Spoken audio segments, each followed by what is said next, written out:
Yeah, Russia to raise defense budget by 25% to the highest level on record. Russia is to increase its spending on defense by 25% to its highest on record as Vladimir Putin vows to continue his war efforts in Ukraine and further escalate his standoff with the West. The latest planned increase in spending will take Russia's defense budget to a record 13.5 trillion rubles, which is 109 billion euros in 2025, according to draft budget documents published on Monday on the parliament's website. That is about 3 trillion rubles more than was set aside for defense this year, which was the previous record. Taken together, spending on defense and security will account for about 40% of Russia's total government spending, or 41.5 trillion rubles in 2025. The 2025 budget suggests Putin has embraced what economists has dubbed military Keynesianism, marked by a significant rise in military spending, which was fueled the war in Ukraine, spurred a consumer spending boom, and driven up inflation.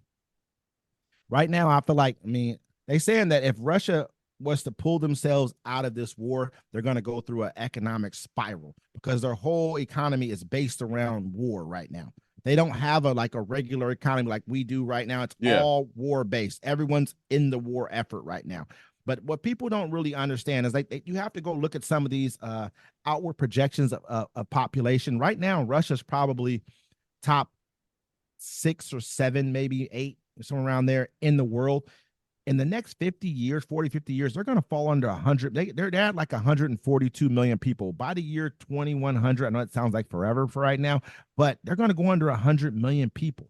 We got to start looking. This is why they're fighting now. He's like, it's over for us. I have to take back my former territories in order to be able to save Russia. Because Russia, they own the most.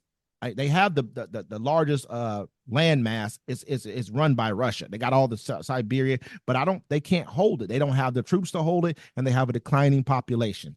So they got to kind of take back some of these old territories. And this is why I'm like, it's good for us to fight them now, break them now. But we don't have to fight them directly ourselves.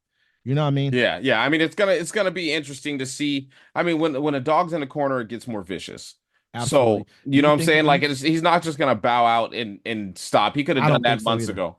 He Yeah. knows this. He knows this is it for his country. He knows this is pretty much it's either do or die for us right And now. Putin seems kind of like the person. He's kind of like a Donald Trump. He's like, if I'm going down, I'm taking everybody with me.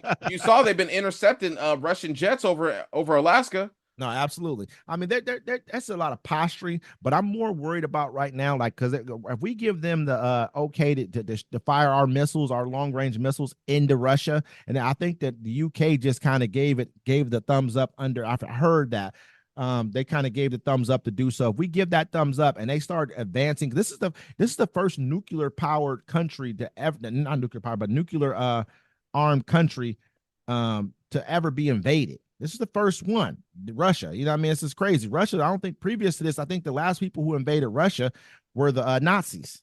You know what I mean? That's it, and they Yeah. weren't they didn't have nukes at that point in time. So we'll see how this kind of gets turned out. Yeah, that's Last gonna thing be a real wild quick. one. Here, I want